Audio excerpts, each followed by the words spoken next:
పరిశుద్ధ గ్రంథం బైబిల్ నుంచి కీర్తన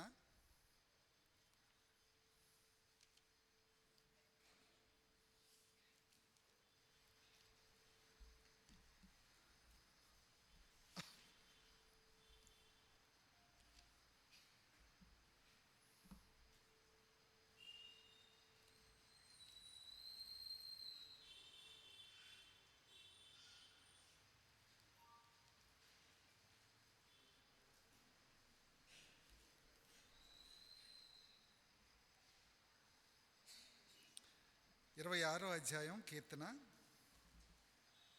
2వ వచనాన్ని చదువుకుందాం. 26వ కీర్తన 2వ వచనాన్ని చదువుకుందాం. Page number 464. యెహోవా, నన్ను పరిశీలించుము, నన్ను పరీక్షించుము, నా అంతరింద్రియములను నా హృదయమును పరిశోధించుము. చిన్న ప్రార్థన చేసుకుందాం. మా ప్రేమగల తండ్రి, జీవం కలిగిన ప్రభు, మీకు వందనాలు.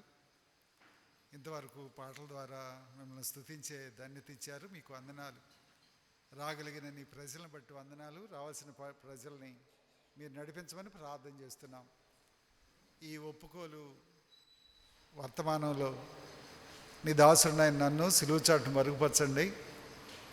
ఎన్నో లోపాలు, ఎన్నో బలహీనతలు, ఎన్నో తప్పిదాలు అయినా కలిగిన నన్ను ప్రభు మీ సిలువ చాటు మరపరచండి. మీ రక్తంతో కడిగి శుద్ధీకరించి మీ బిడ్డగా సొత్తుగా వాడుకోమని యేసయ్య పరిశుద్ధమైన నామంలో ప్రార్థించి స్తుతించి వేడుకుంటున్నాం తండ్రి, ఆమేన్. దావీదు భక్తుడు రాసినటువంటి కీర్తన ఇది.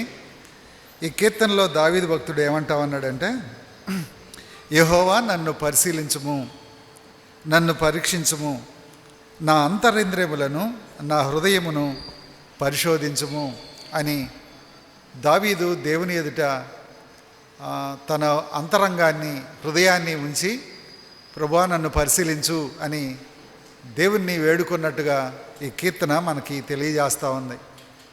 నిజానికి మనుషులుగా మనం ఏదన్నా తప్పు చేస్తే, పాపం చేస్తే ఎవరు చూడకూడదు, ఎవరు వేలెత్తి చూపకూడదు, ఎవరు అనకూడదు అనే మనస్తత్వం మనం కలిగి ఉంటాం. కానీ దావీదు దేవుని దగ్గరికి వెళ్ళి దేవునితో ఈ విధంగా మాట్లాడడం మనం చూస్తూ ఉన్నాం. నన్ను పరిశీలించు. నిజంగా ఎంత ధైర్యం కావాలండి ఆ మాట అనడానికి. అంటే ఎంత స్వాతంత్రం కావాలి, ఎంత చనువు ఉండాలి, ఎంత సహవాసం ఉండాలి, ఎంత ఈ దేవుడు క్షమించే దేవుడు అనే నమ్మకం ఉండాలి. అలా లేకపోతే నన్ను పరిశీలించు అని ఎవరంటారు? ఇప్పుడు భార్యాభర్తలు, ఇంట్లో కుటుంబం, నన్ను పరిశీలించండి, నాలో ఏమన్నా ఉంటే చెప్పండి, నేను సరి చేసుకుంటాను అనే మాటలు మనం గృహాల్లో వినం దగ్గర. ఎందుకు అంటే ప్రతి వాళ్ళలో లోపాలు ఉంటాయి, ప్రతి వాళ్ళలో బలహీనతలు ఉంటాయి. ఒకవేళ ఏదన్నా బలహీనత ఎత్తి చూపిస్తే మరి నన్ను అప్పుడు అట్ట అన్నావు కదా అని మరలా వాళ్ళు ఏదో ఒక సందర్భంలో అంటారు గ్యారెంటీగా.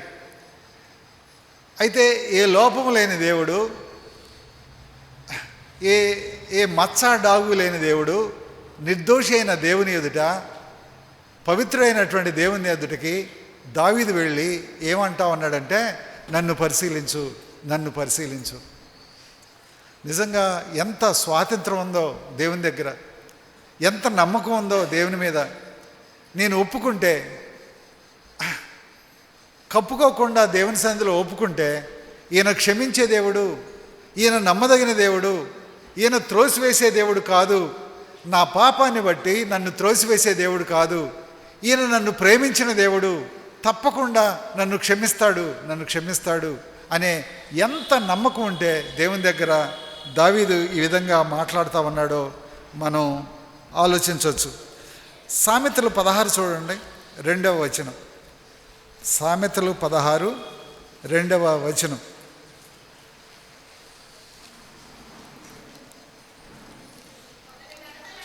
ఒకని నడతలనియు వాని దృష్టికి నిర్దోషములుగా కనబడును, యెహోవా ఆత్మలను పరిశోధించును. నిజంగా మనుషుల దృష్టికి వాళ్ళు చేసే నడకలు సహజంగా వాళ్ళకి మంచిగానే అనిపిస్తాయి. ఒకవేళ ఏదన్నా లోపంగా ఉన్నా తనకు తాను సర్దుబాటు చేసుకుంటాడు. వాళ్ళు చేయలేదా, వీళ్ళు చేయలేదా, వాళ్ళు కూడా ఇలానే ఉంటున్నారు కదా, నేనే బెటర్ వాళ్ళకంటే అని చెప్పి మనుషులతో పోల్చుకుంటారు. కానీ దేవుని వాక్యం ఏం చెప్తా ఉందంటే, ఒకని నడతలన్నీ వాని దృష్టికి నిర్దోషములుగా కనపడ్డా దేవుడు అంతరంగాల్ని, ఆత్మల్ని పరిశోధించేటువంటి దేవుడు. ఆయన దగ్గర మనం దాచలేం, ఆయన దగ్గర మనం కనపడకుండా చేయలేం, ఆయన దగ్గర మనం దాగలేము అనే సంగతిని సామెతల్లో, ఈ సామెతలు రాసిన ఆయన రచయిత మాట్లాడుతూ ఉన్నాడు. దేవుడు మన ఆలోచనల్ని, మన అభిప్రాయాల్ని, మన తలంపుల్ని, మన ఆత్మల్ని, మన మనసుల్ని, మన హృదయాల్ని పరిశోధించే దేవుడు అని దేవుని వాక్యం మనకి తెలియజేస్తూ ఉంది. మన జీవితాలు మన కుటుంబానికి, సంఘానికి, సమాజానికి చాలాసార్లు మనం మరుగు చేయొచ్చు, దాచిపెట్టుకోవచ్చు, దాగి ఉండొచ్చు, కనపడకుండా కూడా ప్రయత్నం చేయొచ్చు. కానీ దేవుని దృష్టికి ఏది మరుగైంది లేదు అని దేవుని వాక్యం చెప్తా ఉంది. దేవుని దృష్టికి మరుగైంది లేదు. దేవుడు నమ్మదగినవాడు, దేవుడు ప్రేమమయుడు, దేవుడు క్షమించేవాడు.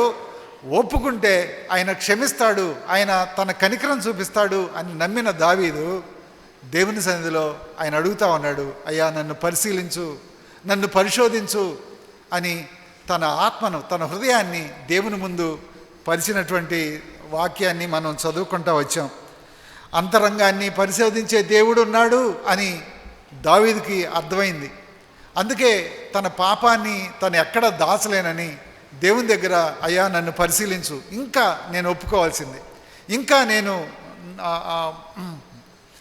నీకు చెప్పుకోవాల్సింది, నీ ఎదుట నేను కప్పుకోకుండా ఒప్పుకోవాల్సిన వాటిని నాకు తెలియజేయి అని దేవుని సన్నిధిలో దావీదు అడగడం మనం చూస్తాం.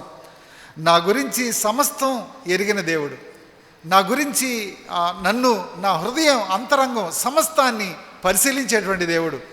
ఒక మాటలో చెప్పాలంటే నా గురించి నాకు తెలిసిన దానికంటే నా గురించి నా దేవునికి ఎక్కువ తెలుసు.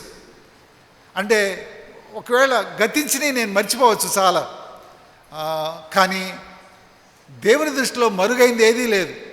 అయితే నేను ఒప్పుకుంటే, నేను కప్పుకోకుండా దేవుని సన్నిధిలో ఒప్పుకుంటే ఆయన నన్ను క్షమించే దేవుడుగా, నన్ను నా పైన కనికరం చూపించేటువంటి దేవుడుగా ఈ దేవుడు ఉన్నాడు అని దేవుని వాక్యం మనకి చెప్తా ఉంది. నా ప్రతి మాట, నా ఆలోచన, నా క్రియలకి తగిన ఫలితం ఇవ్వడానికి దేవుడు సిద్ధంగా ఉన్నాడు. మనం ఎవరమైనా సరే మనం మాట్లాడిన మాటలు ఈ 2025లో, ఈ 2025 ప్రారంభం నుంచి ఇప్పటి వరకు కూడా మనం మాట్లాడిన మాటలు, మనం చేసిన ఆలోచనలు, మనం చేసిన క్రియలు, వీటికి ఒకరోజు తప్పకుండా ఫలాన్ని పొందుతాం, ప్రతిఫలాన్ని పొందుతాం. కనుక దేవుని ఎదుట ఏది దాచకుండా ఒప్పుకుంటే ఆయన క్షమించే దేవుడు, ఆయన ప్రేమగల దేవుడు, ఆయన దయగల దేవుడు, ఆయన క్షమించుటకు సిద్ధ మనసు కలిగిన దేవుడు అని దావీదు ప్రార్థన మనకు తెలియజేస్తూ ఉంది. కనుక మనం, ఆయన నా చూపు తెలుసు, నా తలంపులు తెలుసు, నా అభిప్రాయాలు తెలుసు, నా ఆలోచనలు తెలుసు. ఆయనకు మరుగైంది ఏదీ లేదు. కనుక నేను ఈ 2025లో ఎంతవరకు నేను యథార్థంగా జీవించాను, ఎంతవరకు నేను నిజంగా భక్తి చేశాను, ఎంతవరకు భయంతో, జాగ్రత్తతో, మెళకువతో దేవునికి నమ్మకంగా జీవించాను అనే విషయాల్లో ఎన్నిసార్లు నేను తప్పిపోయాను. వీటిని ఆలోచిస్తే దేవుడు తప్ప మనల్ని ఇంకెవరూ క్షమించలేరు, దేవుడు తప్ప ఎవరూ క్షమించలేరు. మనం వాక్యాన్ని వింటూనే ఉన్నాం, ఆరాధనలు చేస్తూనే ఉన్నాం, ప్రార్థనా కోడికలకు హాజరవుతూనే ఉన్నాం, అలానే ప్రతిదినం దేవుణ్ణి ప్రార్థన చేస్తూనే ఉన్నాం. కానీ మన నడకలు ఎలా ఉన్నాయి? వాక్యానుసారంగానే ఉన్నాయా? మన మాటలు దేవుడు చెప్పినట్టుగా మేలుకరంగానే ఉన్నాయా? ఉప్పు వేసినట్టుగా రుచికరంగానే ఉన్నాయా? ఇతరులకి ఆ, ఆ, మంచి చేసేయగానే ఉన్నాయా? మన మాటలు ఎలా ఉన్నాయి? మన నడకలు ఎలా ఉన్నాయి? మన ప్రవర్తన దేవుని దృష్టిలో ఈ 2025లో ఎలా ఉంది అనేది మనల్ని మనం యథార్థంగా పరిశీలించుకునేటువంటి సమయం ఇది. యథార్థంగా పరిశీలించుకొని దేవుని సన్నిధిలో ఒప్పుకునేటువంటి సమయం అని దేవుని వాక్యం మనకు గుర్తు చేస్తూ ఉంది. మనం ఎంత యథార్థంగా జీవించాం, ఎంత సత్యంగా బతికాం, ఎంత నీతిగా మనం జీవించగలిగాం. ఈ 2025లో ఎంతవరకు నీతిగా ఉన్నాం, ఎంతవరకు నీతిగా లేకుండా ఉన్నాం, ఎంతవరకు సత్యంగా ఉన్నాం, ఎంతవరకు సత్యాన్ని పక్కన పెట్టి మరి ఇష్టం వచ్చినట్టుగా ఉన్నాం, అలానే ఎంతవరకు యథార్థంగా ఉన్నాం, అది ఎంతవరకు మనం వేషధారణగా ఉన్నాం. ఈ సంగతుల్ని ఒకసారి జ్ఞాపకం చేసుకుందాం. జ్ఞాపకం చేసుకుంటే మనం తప్పకుండా మన పాపాన్ని ఒప్పుకొని తీరుతాం.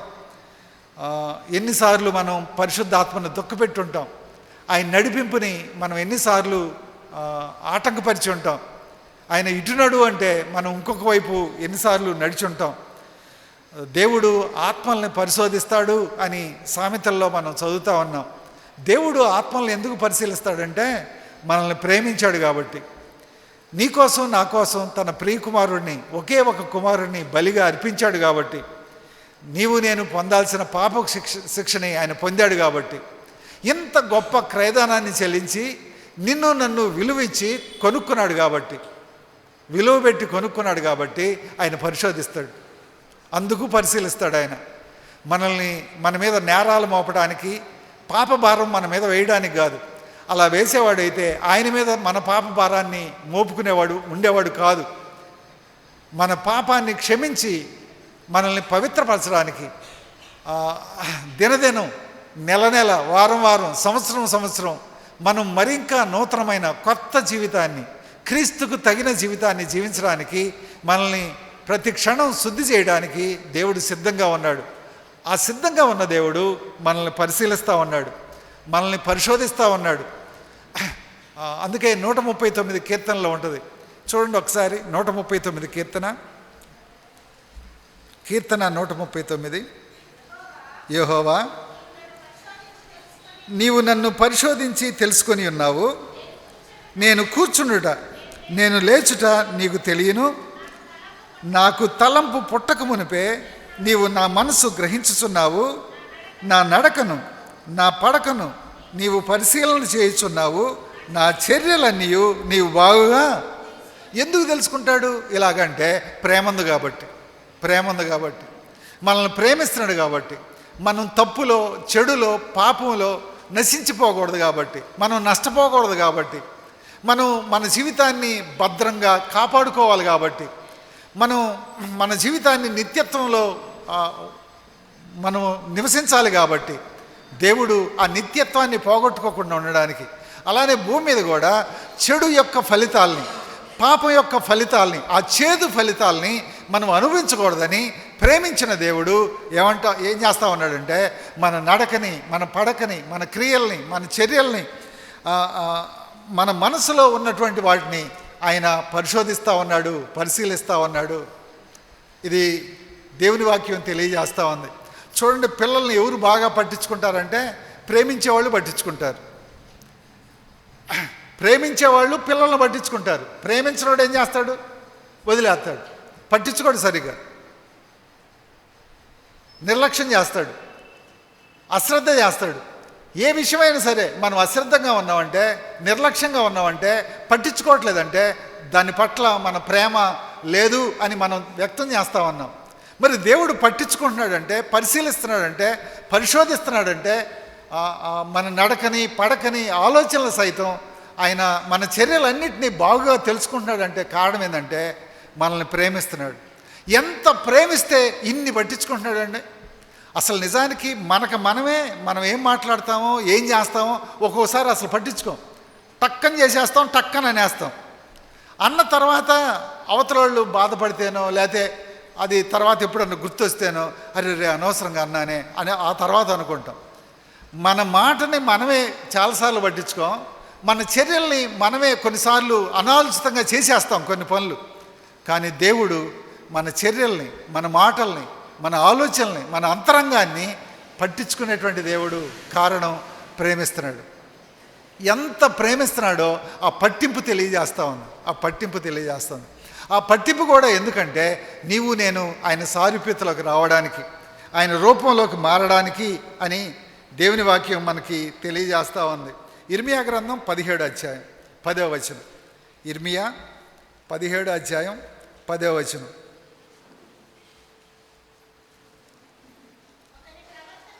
ఒకని ప్రవర్తనను బట్టి వాని క్రియల ఫలము చొప్పున ప్రతీకారము చేయుటకు యెహోవాను నేను హృదయములను పరిశోధించువాడను, అంతరింద్రియములను పరీక్షించువాడను. దేవుడు ఇక్కడ చాలా స్పష్టంగా చెబుతానే ఉన్నాడు. ఏమనంటే వాని క్రియల ఫలము చొప్పున. సరి చేసుకునేవాళ్ళు, ఒప్పుకొని విడిచిపెట్టేవాళ్ళు ఏమవుతారంటే అవి ఒప్పుకొని విడిచిపెట్టిన తర్వాత చేయడానికి ఇష్టపడరు. అంటే ఆ సీక్వెన్స్ లేదా ఆ పరిణామం మొత్తం తగ్గుద్ది. నేను అస్సలు పట్టించుకోకపోతే, నేను పాపం చేస్తున్నానన్నదే పట్టించుకోకపోతే, నేను దేవుని సన్నిధిలో ఒప్పుకోవడానికి ఇష్టపడకపోతే, పాపాన్ని నేను అసలు పెద్దగా ఏముందలే అని తేలిగ్గా తీసుకుంటే అదేం చేస్తుందంటే నన్ను మరింత ఎక్కువగా చేసేలా నన్ను నడిపిస్తుంది. తద్వారా పాపానికి పాపం చేకూర్చుకొని నేను చివరికి చాలా నష్టపోతాను, నిత్య నాశనానికి వెళ్ళిపోతాను. నన్ను నేను అగ్నికి, దేవుని ఉగ్రతకి పాత్రునిగా చేసుకుంటాను. అలా కాకుండా ఉండడానికి దేవుడు ఒక మంచి అవకాశం, పాపాన్ని ఒప్పుకొని విడిచిపెట్టేటువంటి అవకాశం దేవుడు ఇస్తా ఉన్నాడు. ఇక్కడ అదే మాట్లాడుతూ ఉన్నాడు. చూడండి ఏమని, ఒకని ప్రవర్తనను బట్టి వాని క్రియల ఫలము చొప్పున. వాడి ప్రవర్తన విషయంలో వాడికి జాగ్రత్త లేకపోతే, వాడి ప్రవర్తన విషయంలో వాడు ఒప్పుకోకపోతే, వాడు ప్రవర్తన విషయంలో వాడు శ్రద్ధ కలిగి లేకపోతే ఏమవుతుందంటే పాపం మరింతగా చేస్తాడు. ఎంత అంటే ఇక అపవాదికి పూర్తిగా దాసుడైపోయి దేవుని విషయమే ఆలోచించడు. అంత పతనంలోకి వెళ్ళిపోతాడు మనిషి. అందుకే దేవుని వాక్యం హెచ్చరిస్తూ ఉంది, ప్రతి వాని క్రియల ఫలము చొప్పున ప్రతీకారము చేయుటకు. అంటే పాపానికి శిక్ష ఉంది జాగ్రత్త అని గుర్తు చేస్తున్న దేవుడే ఒప్పుకొని విడిచిపెడితే కనికరం చూపిస్తాను అని కూడా ఈ దేవుడే చెప్తా ఉన్నాడు. పాపాన్ని విడిచిపెట్టకుండా చేసేవాడికి శిక్ష ఉంది అని చెప్తున్న దేవుడే పాపాన్ని ఒప్పుకొని నిజాయితీగా విడిచిపెట్టేటువంటి వారికి నేను నా కనికరాన్ని చూపిస్తాను అని కూడా ఈ దేవుడే తెలియజేయడం మనం చూస్తూ ఉన్నాం. మనల్ని మనం పరిశీలించుకుందాం. ఏ కల్మషం, ఏ మచ్చ, ఏ డాగు, ఏ కళంకం లేని వారిగా నీవు నేను ఉండాలి అని దేవుడు కోరుకుంటా ఉన్నాడు. అందుకే ఈ అవకాశం ఇస్తా ఉన్నాడు. పాపాన్ని ఒప్పుకొని విడిచిపెట్టే అవకాశం ఒక్క విశ్వాసకే ఉంది. ఇంకెవ్వడు పాపాన్ని ఒప్పుకోడండి. ఎవడు ఒప్పుకోడు లోకంలో. ఒకవేళ ఒప్పుకున్నా అది ఆ ఒప్పుకోలు వేరు. వాడిని ఏదన్నా గొప్ప చేసుకోవడానికో ఇంకా ఏదో రకరకాల కారణాలు ఉంటాయి. కానీ విశ్వాసి మాత్రం దేవుని సన్నిధిలో నిజంగా ఆయన కనికరాన్ని పొందడానికి మాత్రమే ఒప్పుకుంటాడు పాపాన్ని. అలానే పాపం నుంచి దూరంగా అవ్వడానికి, ఇక అది చేయకుండా ఉండడానికి తీర్మానం చేసుకొని పశ్చాత్తాపంతో ఒప్పుకుంటాడు. ఇది విశ్వాసుకున్నటువంటి భాగ్యం. అలా ఏమవుతుంది అనంటే కళంకం, మడత, మచ్చ లేనటువంటి జీవితం విశ్వాసి జీవించడానికి అవకాశం ఉంది. అందుకే మనం యథార్థంగా సత్యంతో దేవుని సన్నిధిలో మనం మన పాపాలని విడిచిపెడదాం. మన ఆలోచనలో, మన చూపుల్లో, మన మాటల్లో ఎన్నిసార్లు తప్పిపోయామో యథార్థంగా దేవుని సన్నిధిలో ఒప్పుకుంటే ఆయన కనికరం చూపించే దేవుడు. కీర్తన 26, మరలా కీర్తన 26 దగ్గరికి వద్దాం. 2వ వచనం మళ్ళీ చదవండి. 2వ వచనం, యెహోవా నన్ను పరిశీలించుము, నన్ను పరీక్షించుము, నా అంతరింద్రియములను పరిశోధించుము. దావీదు దేవుని సన్నిధిలో ఎంత చక్కని ప్రార్థన చేస్తా ఉన్నాడంటే, అయ్యా నువ్వు నా జ్ఞాపకం చేయి, నువ్వు నన్ను పరిశీలించు, నా జ్ఞాపకం చేయి, నేను నా పాపాన్ని ఒప్పుకొని విడిచిపెడతాను అని తన్ను తాను శుద్ధి చేసుకోవడానికి, తన్ను తాను కడుక్కోవడానికి, తన్ను తాను దేవుని సన్నిధిలో నిజాయితీగా పాపాన్ని విడిచి పరిశుద్ధతలో కొనసాగడానికి దావీదు ఇష్టపడినటువంటి వ్యక్తిగా మనం చూస్తాం. ఎన్నిసార్లు సత్యాన్ని పక్కన పెట్టి ఈ 2025లో అబద్ధం ఆడావు, జ్ఞాపకం చేసుకొని, లేదా దేవుడిని ప్రభువా నా జ్ఞాపకం చేయి, నేను ఒప్పుకుంటాను అని చెప్పి దేవుని సన్నిధిలో ఒప్పుకోవడానికి ముందుకెళ్దాం మనం. అలానే ఎన్నిసార్లు దేవుడు మనకిచ్చిన సమయాన్ని 365 రోజులు గడిచిపోయినాయి. ఈ రోజుతో 365 రోజులు ఈ 2025లో. ఇన్ని రోజుల్లో మనం ఎన్నిసార్లు మన మాటలు, వ్యర్థమైన మాటలు, పనికిమాలిన మాటలు, అసలు దేనికి ఉపయోగపడినటువంటి మాటలు ఎన్నిసార్లు మాట్లాడాం. ఆ మాట్లాడి దేవుడిచ్చిన సమయాన్ని ఎంత దుర్వినియోగపరుచుకున్నాం. కొన్నిసార్లు గంటలు, కొన్నిసార్లు అనవసరమైన ముచ్చట్లు, దానివల్ల ఒక్క ప్రయోజనం ఉండదు, అసలు ఎంత కూడా ప్రయోజనం ఉండదు. ప్రయోజనం లేని మాటలు, ఉపయోగం లేని మాటలు, దేవునికి అసలు ఇష్టం లేనటువంటి మాట్లాడుకునే దగ్గర ఎన్నిసార్లు ఉన్నాం. దేవుని సన్నిధిలో ఒప్పుకుందాం.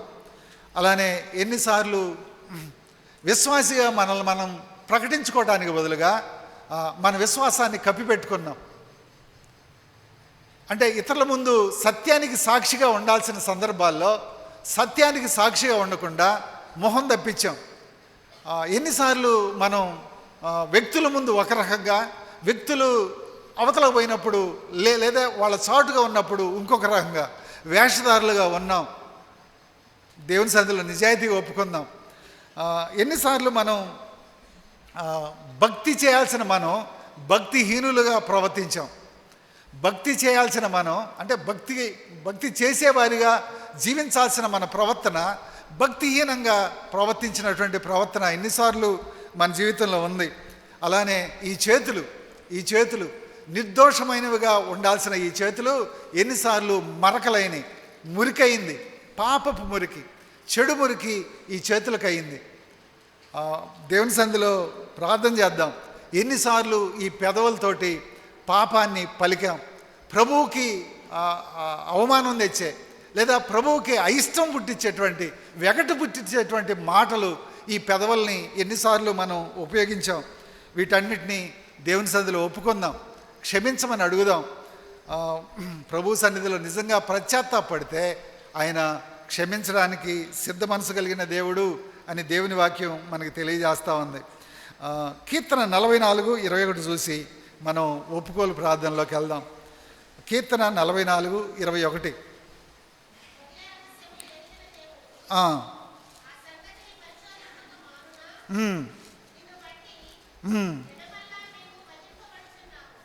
చాలమ్మా, 21 చదువుతున్నాను మళ్ళా. హృదయ రహస్యములను ఎరిగిన దేవుడు ఆ సంగతిని పరిశోధింపక మానునా. నా హృదయ రహస్యం తెలిసిన దేవుడు ఆయన దాని గురించి పరిశోధించకుండా ఉంటాడా? వీడు కప్పుకున్నాడా, ఒప్పుకున్నాడా చూడకుండా ఉంటాడా? నా హృదయ రహస్యాన్ని ఎరిగిన దేవుడు, నా హృదయంలో ఉన్నదాన్ని పరిశీలించేటువంటి దేవుడు, నేను కప్పుకున్నానా, ఒప్పుకొని విడిచిపెట్టానా అనేది పరిశోధించకుండా ఉంటాడండి దేవుడు? ఉండడు అని మనం సమాధానం చెప్పుకోవాలి. ఆయన పరిశోధించకుండా ఉండే దేవుడు కాదు. కనుక నిజాయితీగా ఆయన సన్నిధిలో ఒప్పుకోవడానికి మనం ముందుకెళ్దాం. మత్తయి సువార్త 12 చూడండి, దీంతో నేను ముగిస్తాను. మత్తయి సువార్త 12, 36, 37 వచనాలు చూసి మనం ఒప్పుకోలు ప్రార్థనలోకి వెళ్దాం. నేను మీతో చెప్పున్నదేమనగా, మనుషులు పలుకు ప్రతి వ్యర్థమైన మాటను గుచ్చి విమర్శ దినమున, దేవుడు విమర్శ దినాన్ని ఒకటి ఏర్పాటు చేసి ఏమంటా ఉన్నాడంటే, మనుషులు పలుకు ప్రతి వ్యర్థమైన మాటను గుచ్చి లెక్క అప్పజెప్పాల్సి ఉంటుంది అని చెప్పాడు. ఎన్నిసార్లు మనం ఈ వ్యర్థమైన మాటలు మాట్లాడి ఉంటాం? అనవసరమైన మాటలు, తృణీకరించే మాటలు, తోలనాడే మాటలు, ఎదుటి వాళ్ళని నొప్పించే మాటలు, బాధపరిచే మాటలు ఎన్నిసార్లు మాట్లాడి ఉంటాం? అందరం దేవుని సన్నిధిలో ఒప్పుకుందాం. దేవుడు అంటున్నాడు, విమర్శ దినమున లెక్క అప్పచెప్పాలి. ఒకవేళ ఆ రోజు లెక్క చెప్పకూడదంటే ఈరోజే ఒప్పుకోవాలి, ఈరోజే ఒప్పుకొని విడిచిపెట్టాలి. తర్వాత 37 చదివి ముగిస్తాను. నీ మాటను బట్టి నీతిమంతుడు అని. మాట ఏం చేస్తుందంట? మనల్ని నీతిమంతుడు అని తీర్పు తీర్చుద్దంట. మాట మనల్ని ఏం చేస్తుంది? అపరాధివని తీర్పు నొందుదువు. మాటే మాట ఎంత శక్తి కలదో ఆలోచించండి. ఈ మాట ఏం చేస్తుంది? నీతిమంతుడు అని తీర్పు తీర్చుద్ది. ఈ మాటే ఏం చేస్తుంది? అపరాధి అని తీర్పు తీర్చుద్ది. మనం అపరాధులు కాకుండా ఉండాలి అంటే మన పాపాన్ని ఏం చేయాలంటే ఒప్పుకొని విడిచిపెట్టాలి. ఒకసారి 2025ని జ్ఞాపకం చేసుకోండి. అందరూ కళ్ళు మూసుకోండి. 2025ని ఒకసారి జ్ఞాపకం చేసుకోండి. ఎక్కడ తప్పిపోయాం? ఆలోచనల్లో, మాటల్లో, తలంపుల్లో. ఈ పెదవుల్ని దేనికి ఉపయోగించాం? ఈ చూపుల్ని దేనికి వాడాం? మన సంభాషణలు దేవునికి ఇష్టమైనవి మాట్లాడామా? మన సమయం నిజంగా దేవుడు ఇష్టపడే వాటికే వాడామా? సత్యమే మాట్లాడామా? ఎప్పుడన్నా అబద్ధాలు వచ్చినాయా? అయితే వాటిని బట్టి క్షమించమని అడుగుదాం. నీతిగానే బతికామా? దేవుని నీతిని అనుసరించి బతికామా? లేక స్వయాన్ని అనుసరించి బతికామా? నేను దేవుని నీతి కోసం ఈ 2025లో బతికానా? స్వయాన్ని చూపించుకోవడానికి లేదా స్వయాన్ని బట్టి తృప్తిపరచుకోవడానికి బతికానా? ఆలోచిద్దాం, పరిశీలించుకుందాం. మన సమయం, మన మాటలు, మన ప్రవర్తన, మన యథార్థంగానే ఉన్నామా? మనుషుల పట్ల, దేవుని పట్ల వేషధారణ ఉందా? దేవుని సన్నిధిలో ఒప్పుకుందాం. నిజాయితీగా ఒప్పుకుంటే దేవుడు కనికరం చూపిస్తాడు. ఒక సహోదరుడు, ఒక సహోదరి ఆ విధంగా ప్రార్థన చేయడానికి అవకాశం ఇవ్వబడుతుంది. మీరున్న స్థలంలోనే మీ చెయ్యెత్తి చూపిస్తే మీ దగ్గరికి మైకి తీసుకురాబడుతుంది. ఎవరైతే ప్రార్థన చేయాలి అని ఆశపడ్డారో, నీతిమంతులుగా తీర్చబడాలి అని కోరుకుంటున్నారో, ఈ దేవుడు ప్రేమించే దేవుడు, ఈ దేవుడు దయగల దేవుడు, ఈయన క్షమించడానికి సిద్ధ మనసు కలిగిన దేవుడు, ఈయన దగ్గర దాస్తే నేను ఒకరోజు అపరాధిగా తీర్చబడతాను, ఈయన దగ్గర ఒప్పుకుంటే నేను నిరపరాధిగా తీర్చబడతాను అని ఎవరైతే నమ్ముతున్నారో వారు ప్రార్థించడానికి అవకాశం ఇవ్వబడుతుంది. దయతో చెయ్యెత్తి చూపిస్తే మీ దగ్గరికి మైకి తీసుకొస్తారు.